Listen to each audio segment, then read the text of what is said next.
You can start this story two ways: with a noise you couldn't hear, or with a ship that shouldn't exist. NTHE noise came first, March 1968. Somewhere in the North Pacific, far north of Hawaii, a Soviet ballistic missile submarine lost its last argument with physics and pressure. No distress call made it to shore. No beacon pierced the surface. On the ocean floor, in water black enough to hide the idea of color, steel met silt and ended a conversation that had carried warheads. On the American side, the sound arrived as mathematics.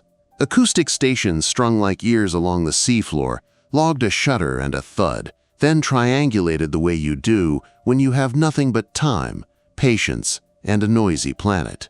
Later, an airplane with cameras the size of optimism flew a pattern over an impossible patch of ocean, and analysts in dark rooms traced, frame by frame, a scatter of bright confetti that didn't belong in that wilderness. It was not trash, it was evidence. NTHE word came back, coded, careful, almost apologizing for how audacious it was. A Soviet submarine, K-129, lay broken at approximately 5,000 meters, deeper than the mountains are tall, carrying codes, gear, and maybe, if hope could hold its breath long enough, nuclear warheads and documents that could teach a rival's mind. There is a point in every outlandish plan where sensible people leave the room. The next part only happens because some people don't. Nin Langley, a small cluster of men, put a finger on a wall map the size of a bedroom and said the only sentence that keeps empires interesting: "What if we took it?" Intake is the wrong verb for the deep ocean. You don't grab anything at 5,000 meters. You build something that has never been built. You invent a verb and hope it does not kill anyone. NN. The plan lived in code names that tasted like sunlight in geology. First Jennifer, then Azorian. Titles clean enough to fit in a calendar, innocent enough to sit on a cover sheet. Under them, a real sentence.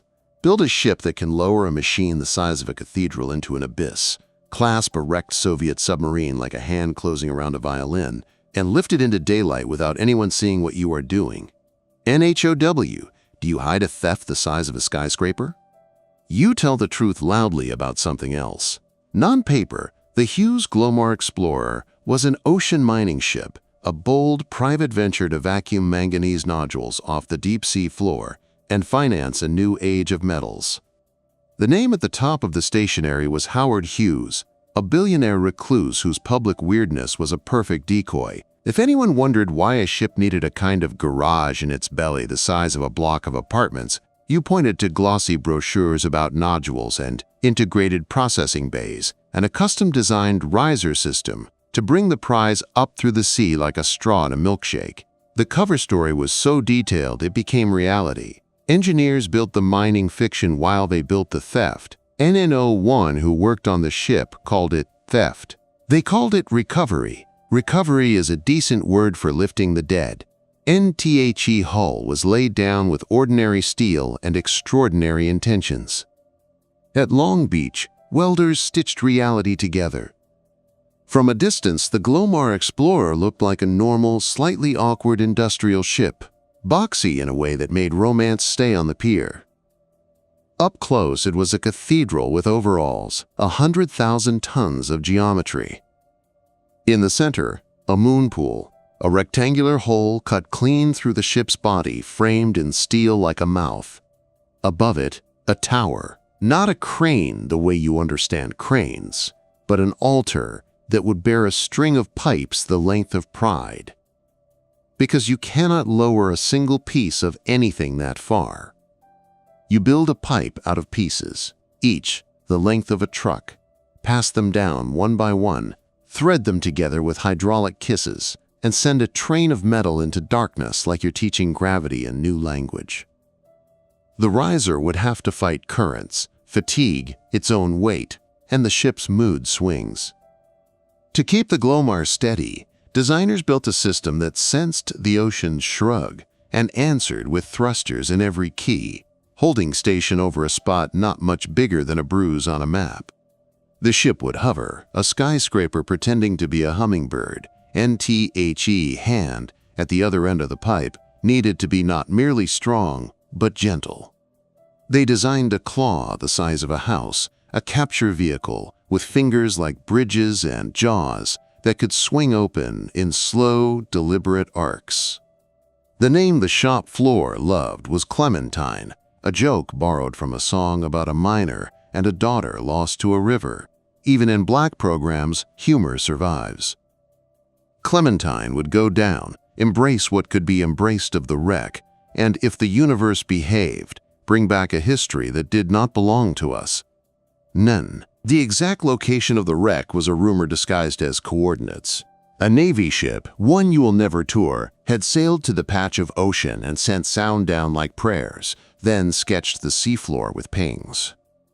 The shape that emerged on the trace was not whole. There would be, if fate showed kindness, 3 main sections. The forward part, with the missiles and perhaps the codes. The middle torn. The aft uncertain. A jigsaw buried under 5,000 meters of cold salt and silt. The plan, when you read it without adjectives, was just this: go there and find out.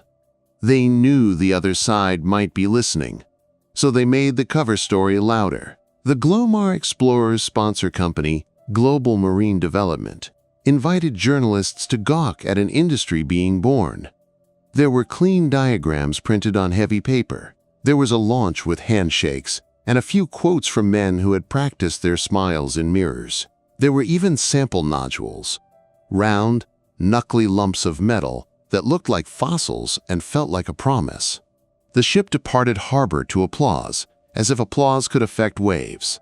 And on the pier, a small group of people did not clap. They looked at the ship go and thought in calendars instead of headlines. Years to design, years to build, weeks to sail, days to try, minutes to fail if failure chose the moment. And inside the Glomar Explorer, jargon replaced fear. The bridge was a landscape of screens and gauges with personalities. Down below, the pipe handling room looked like a mechanical ballet school. Each joint lifted, rotated, kissed by torque, lowered, and then the next. While hydraulics hummed a tune, no one whistled. A crew learned new verbs for old tasks. Men who had been roughnecks became precision machinists. Sailors became actors in a play where every line was blocking for something fatal. There was a second ship, nominally independent, that would hover nearby like a thoughtful companion. The Hughes support vessel had a quieter cargo, paperwork, spare parts, excuses. On their radios, they talked mining. On their charts, they drew circles around a point in the ocean that had nothing to recommend it but a secret. NWE can talk about the money if you like. Tens of millions publicly, hundreds privately. An amount that would make a senator stop returning your calls or start calling you every day. The ledger looked obscene until you put it next to the value of strategies hidden in an enemy boat. Then it looked like arithmetic. NTHE Soviets knew something had gone wrong in 1968. They had sent ships to search in lines and boxes the way you do when you lost a part of yourself and cannot admit you're looking for grief. They did not find a body. The sea is an excellent accomplice for mystery. They mourned in ways that did not need public words. And then they continued their work because the world does not negotiate with your sadness, and years passed. The ocean forgot nothing. NTHE Glomar Explorer did not say where it was going. It drew a line on the water and let it be a rumor. In the navigation room, a paper chart wore penciled marks that spoke in degrees and minutes, not in adjectives. On the bridge, men with weather in their faces and classified clearances in their jackets watched the ocean in all 4 directions and then watched the little dot on the radar that was their own ship, as if the dot could get ideas. And a strange peace settles on big ambitions at sea. The scale of it all, sky, water, distance, robs theatrics of their appetite. People become small in the way that makes them exact. They check fasteners, they count inventory, they grease a thing that cannot afford to be dry. They speak in full sentences, the way you do when your words must carry weight without drama. Somewhere below them, miles below, silt lay like dust on furniture no one had touched for a decade. The wreck waited without intent. It takes a certain kind of mind to consider that the most dangerous devices a nation can build might one day be nothing more than furniture on the deep. Nin. If you insist on dates, we can give you one. Summer 1974. The ship arrived on station above the point you could only find by trusting math that had been checked by men who knew fear. The ocean did not care. The weather tossed its moods like a dress. The Glomar Explorer's thrusters whispered their answers to wind, current, swell. A pencil ticked on a log every minute, because habit is a kind of prayer. Begin pipe. 2 words that start the most complicated handoff in maritime engineering. A pipe joint lifted, slotted into a spider of claws, spun gently until threads found threads, and tightened until torque wrenches knotted. The floor opened. Yes, a floor opened, steel becoming a door, becoming an aperture into 2 miles of cold. The joint sank into the moon pool, the ocean reached up to meet it, and then it went down, guided by machines that know how to be patient in hostile mediums. End time changes shape when you are building a line out of the ship into an abyss. Minutes stack into hours without announcing themselves. Men trade shifts. Coffee goes from luxury to math. The control room for the pipe ran like a factory at Christmas. A steady rhythm, no extra songs. On a screen, the assembly looked like a metallic spinal column, descending into dark space. No one looked away for long. Humans, evolved to watch campfires and faces, learned to watch a small square of static and lines. It is easy to picture heroism as speed. Here, heroism was intentional slowness. A supervisor would walk a line with a flashlight, like a priest blessing a pew by touch. A rigger would signal with 2 fingers instead of shouting, because shouting bends steel, and tonight steel must remain literal. The ship moved, slightly, because every ship moves, and deep down a counter-move translated to a flex that a bad weld could turn into the last line on a transcript. Down in the belly, in a room that did not accept jokes about weight, sat the heave compensation system, a set of hydraulic lungs that inhaled and exhaled in tune with the sea, keeping the riser from yanking itself to pieces every time a wave passed under the keel. The machine breathed for the ship. If anyone had written poetry about it, they would have gotten fired. As the string grew, they fed cable down alongside pipe, umbilicals, to move a brain's worth of signals and commands. Sensors rode the descent like cautious birds. Tilt, vibration, temperature, whispers from the deep that turned into numbers the surface could understand. At this stage, failure had many outfits. A bearing that seized would look, on a graph, exactly as boring as the minute before it died. Someone had to know the difference. That is what you staff a miracle with. People who can hear the wrong kind of quiet. On the deck, the weather turned sullen. Rain annotated the steel. Someone put a poncho over a clipboard and invented a new swear. Up in the bridge, wipers carved rectangles of vision out of gray. The captain, who rarely needed the title on days like this, stood with his hands behind his back and said what captains say when words must carry steadiness. We continue. Night at sea is not darkness, it is texture. The ship lit itself inward. Work lamps, control panels, safety strobes, while keeping the outside face discreet. On the horizon, nothing. In the sky, a handful of stars that had ridden every storm since the world discovered the word boat. Inside, a man wiped condensation off a gauge with the corner of his sleeve and wished he had brought his lucky pen. Then he remembered luck is a recreational drug and checked the torque chart again. At a depth where light stops pretending it can help, the capture vehicle woke up. Thrusters stirred and tested. Valves cycled like elbows. Clementine's jaws, hinged on arms the weight of locomotives, sighed open and closed one last time in rehearsal. The men topside could not see it.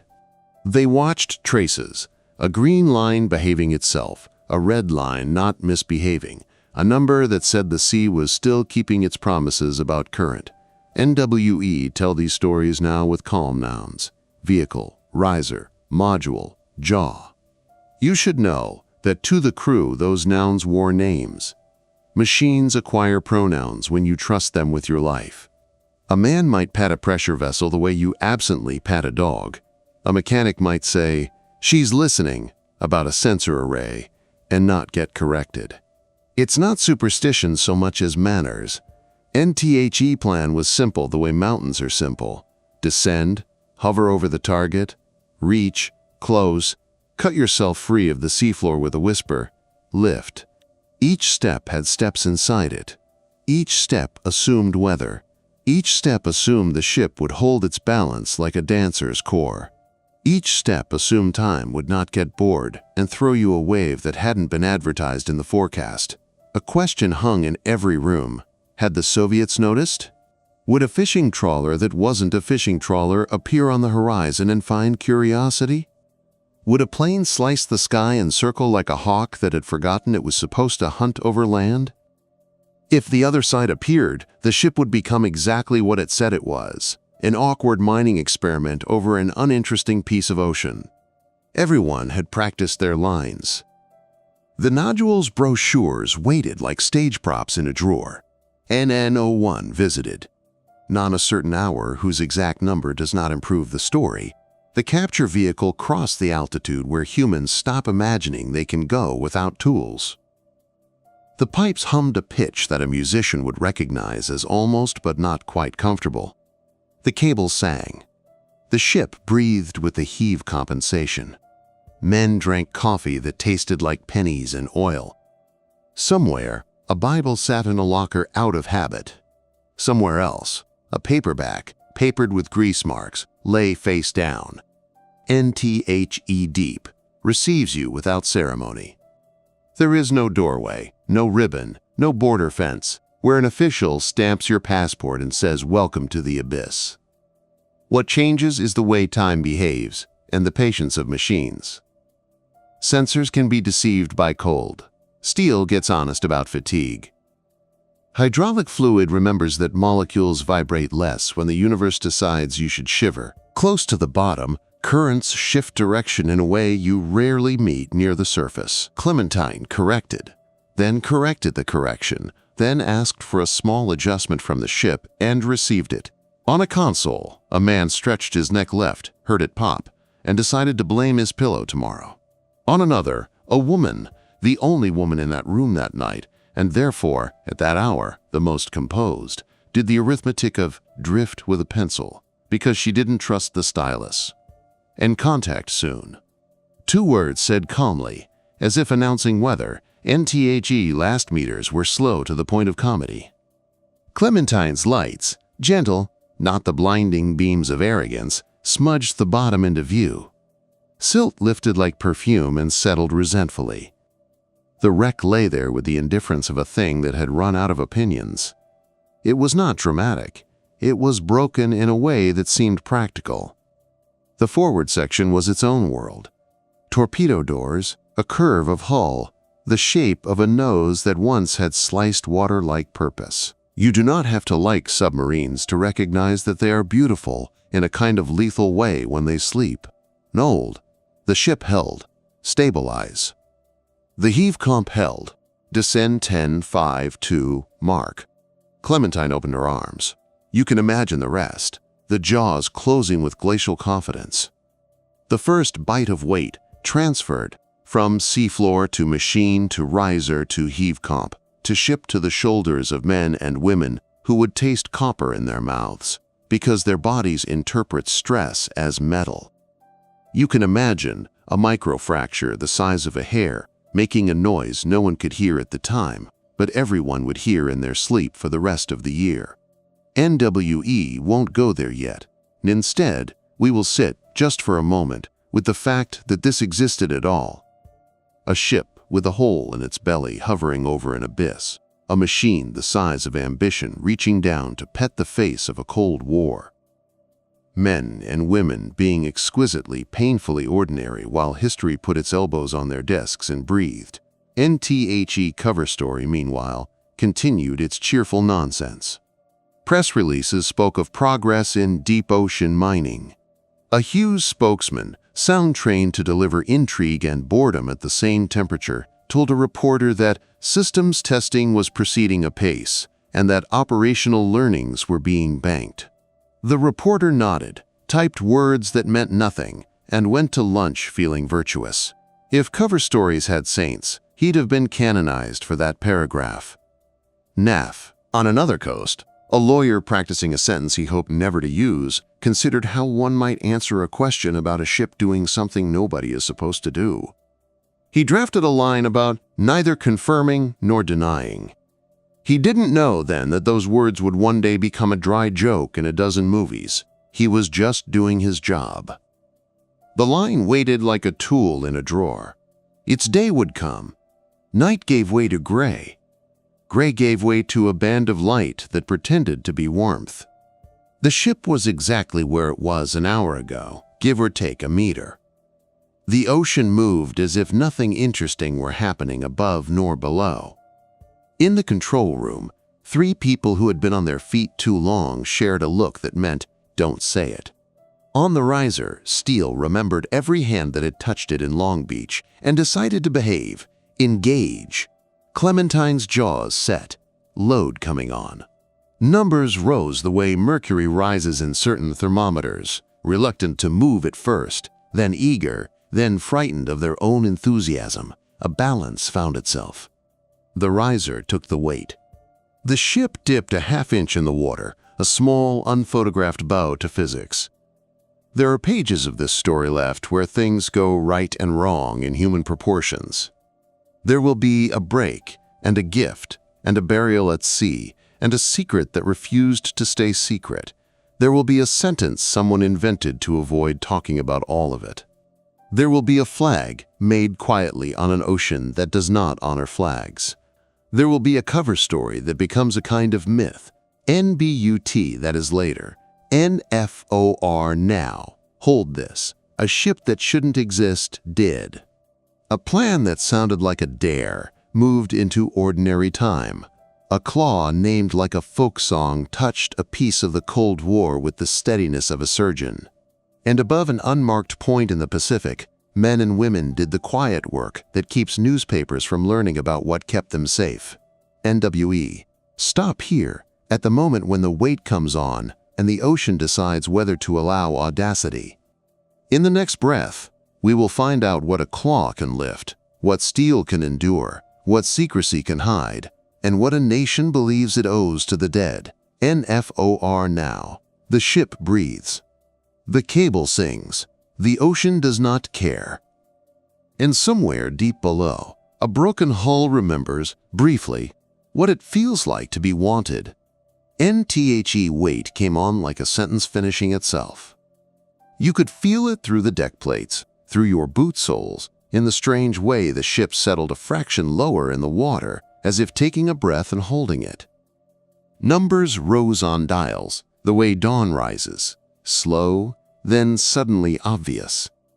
A voice in the control room said, "Load is steady," with the careful calm of someone balancing a glass on a moving train. Above the moon pool, steel and light and breath formed a single instrument. The heave compensation pistons stroked in quiet rhythm, translating the sea's shrug into a forgiving cradle. The riser string, joint after joint, threaded and torqued and blessed by grease-stained hands, took the burden like a spine that remembered the day it learned to stand. Down below, where light is a rumor and cold is policy, Clementine tightened her embrace around the wreck. Jaws that weighed as much as houses moved with the restraint of a surgeon's fingers. A little silt rose, glittered, settled. The ocean did not applaud. It rarely does. Begin lift. NTWO words. No music, no drum roll. Just the simplest command for the most difficult thing. Meters accumulated. At the surface, you could measure them with numbers. In the deep, they felt like years. The first 10 meters came without opinion. The next 20 asked questions. Are your welds honest? Are your calculations sober? Do your machines know the difference between courage and haste? The ship, answering in hydraulics and torque, said yes to all 3.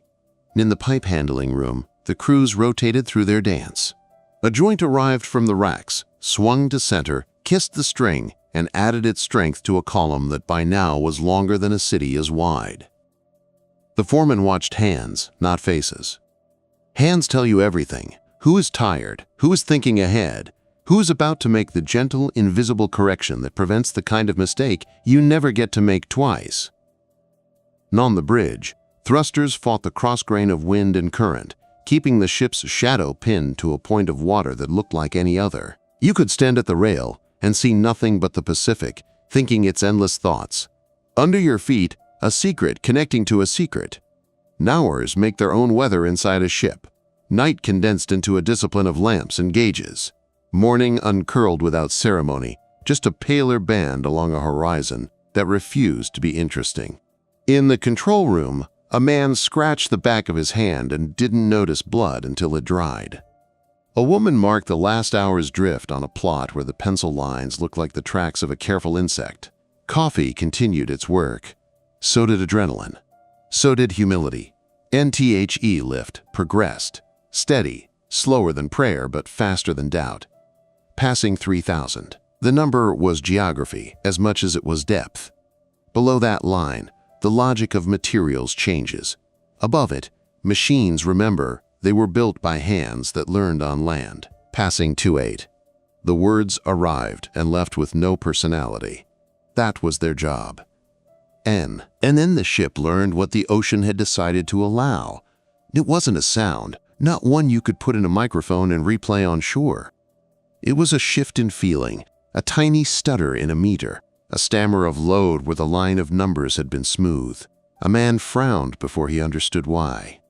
A woman's pencil stopped moving without her telling it to. Somewhere in the riser, a sympathy movement that should have stayed small gave a little more of itself than it could afford. At 5,000 meters, a crack can be polite. It can begin as a suggestion. Up here, it arrived as a change in breathing, one of the hydraulic pistons taking more than its share, one compensator yielding a fraction of an inch too soon, a bracket speaking a language only one engineer in the room had ever heard before, a language called "oh known," hold. The ship held, stabilize. The machine breathed more carefully, load redistribution, numbers inched. What failed? The shorthand the crew would use, later, to keep from rewriting the universe with blame, was, a section broke. Clementine still held a portion, the way a hand still holds after a friend slips their fingers away. But the larger mass, the section everyone on board had dreamed of seeing in daylight, tore free, turned back toward its long, dark apartment and fell. There are failures that shout and failures that bow their heads.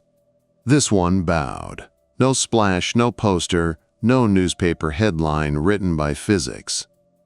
Just a quiet subtraction that no one could stop, and a few seconds where the load went light, and a rectangle of silence in the control room, and then a voice that remembered its job and said, "We have partial." Impartial. Not empty, not nothing. Partial is a word that leaves the door open for grace. And Clementine still carried something. The riser still hummed with work. The ship still had muscle and reason. Continue lift, the supervisor said, because the plan had never imagined this exact shape of disappointment, but had been built, in every bolt and protocol, to endure one NSO they lifted. Not the dream, not the diagram, not the speech they would have rehearsed in a mirror if anyone in this business were foolish enough to rehearse speeches. They lifted what remained, and now the task bent into a different shape. Keep what you have. Keep it without congratulating yourself for almost. Keep it without letting grief write your checklists. Inside the belly, the capture frame began the long return up the metal throat they had built joint by joint. On decks and in control rooms, and at the elbow of every gauge, people resumed their excellence with a kind of relief. Action is kinder than autopsy. People are never more human than when they are saving what can be saved. NTHEC, uninterested in justice, tested the ship anyway. Swell turned cantankerous. Wind adjusted its tone. The heave comp exhaled, inhaled, exhaled. An iron lung keeping an improbable patient alive. The riser, near its limits, accepted the message. You are still the spine. Do not fold. NT opside. At the lip of the moon pool, the opening looked less like an opening than like a promise that had kept its end of a bargain.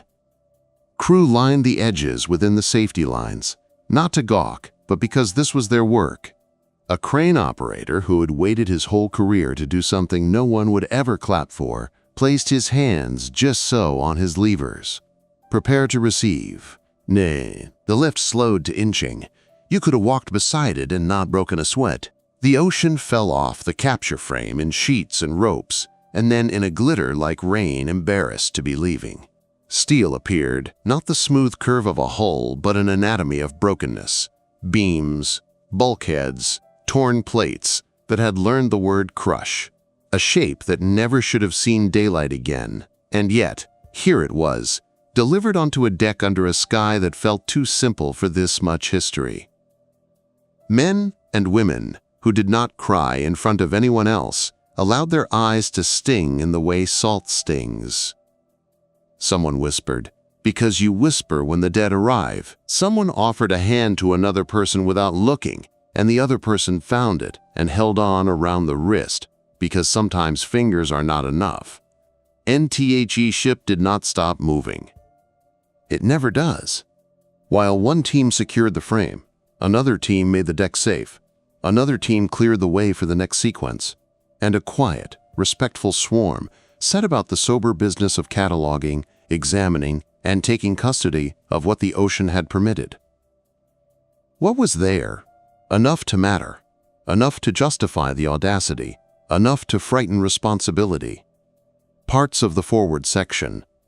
Machinery that still told its truths, if you asked gently. Fragments of missiles without their malice, components that spoke fluent design in another alphabet, and something else. And bodies, NWE, do not linger long here. We do not itemize grief.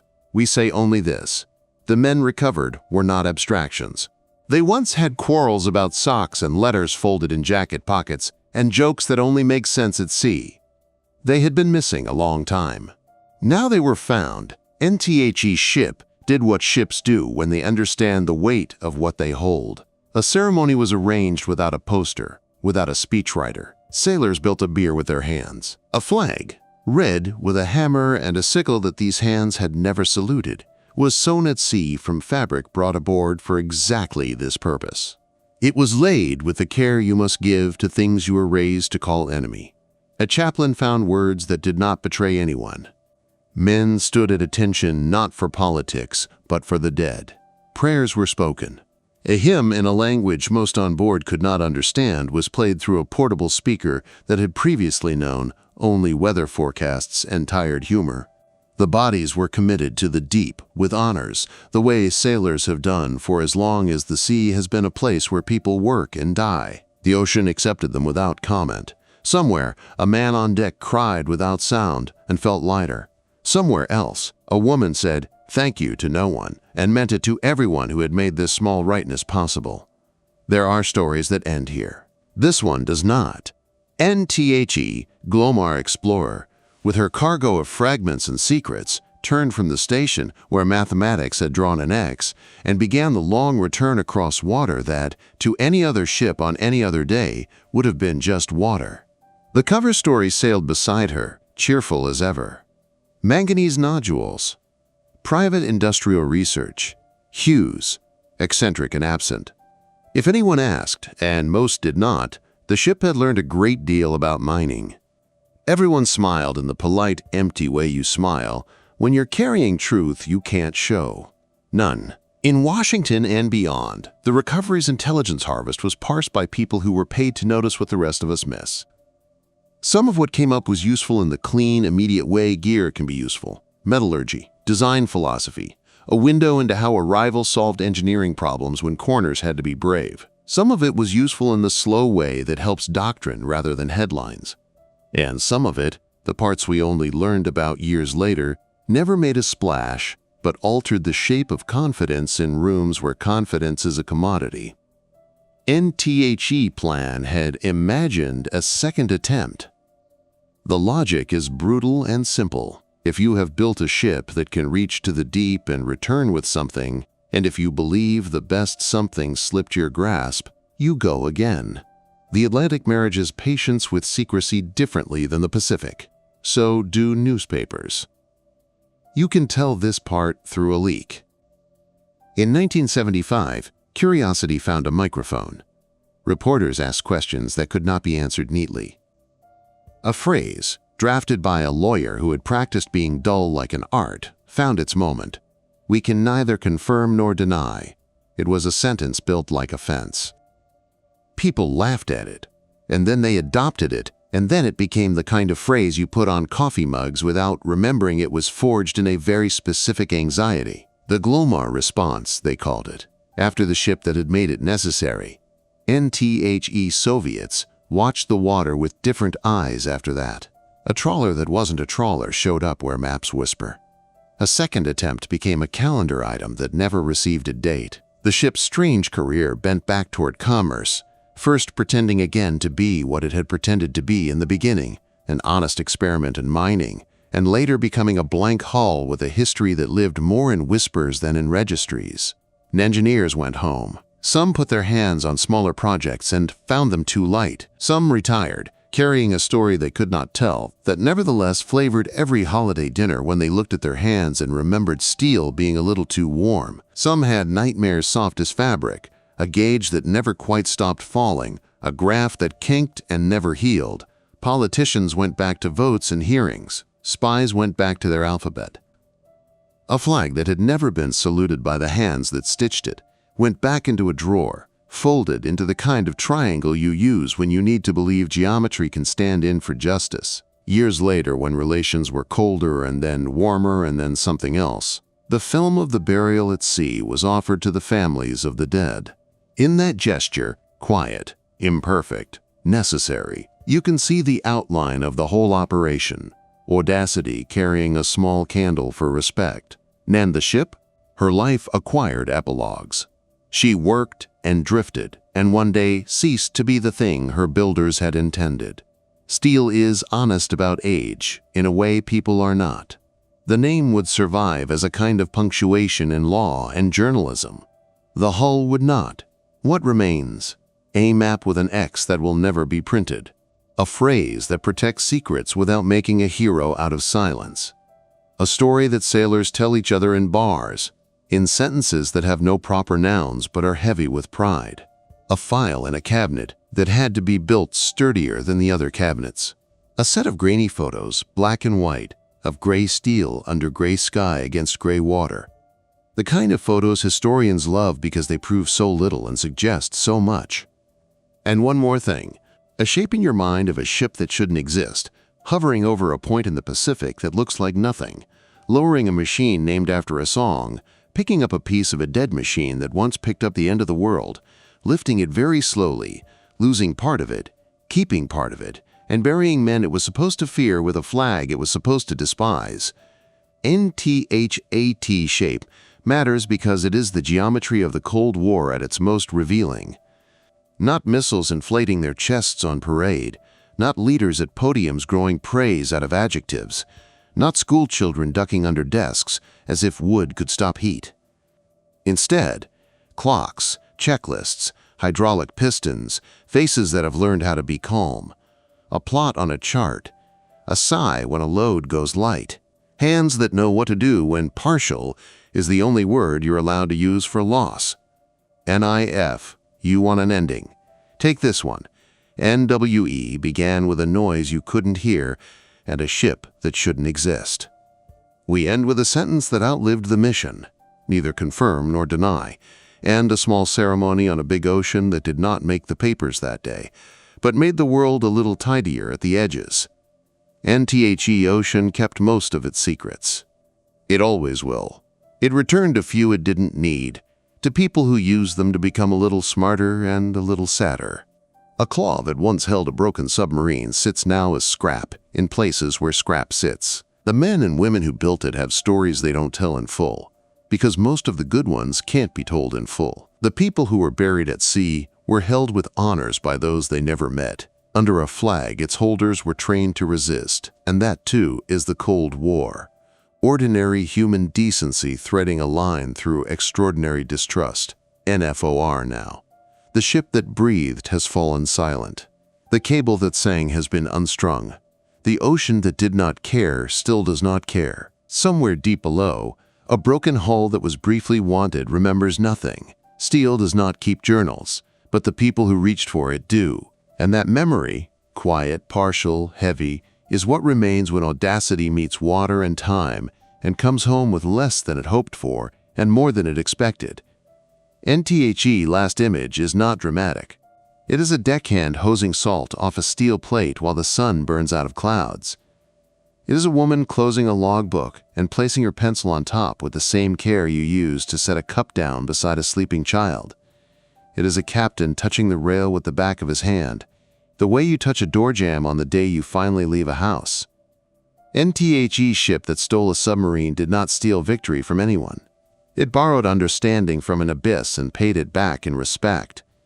It taught a government how to ask questions with machines. It taught an ocean nothing. It taught the rest of us how much work it takes for something that seems impossible to fail gracefully and still be worth doing. NWE, end where we began. With the idea that the biggest stories are sometimes a breath you couldn't hear and a plan you weren't allowed to watch. And with this, the next time you see a flat stretch of water that looks like nothing, remember there are points on maps no one will show you where people once did very hard things very carefully and came home with partials, and partials were enough to change minds. Project Azorian was the name on a folder. The Glomar Explorer was the name on a stern. Clementine was the name of a machine that did what it could. Between those names, for a few weeks in 1974, there was a line stretching from daylight to darkness and back again. Along that line, humans behaved like the best version of themselves. Exact, stubborn, reverent. That is, finally, the whole story. N.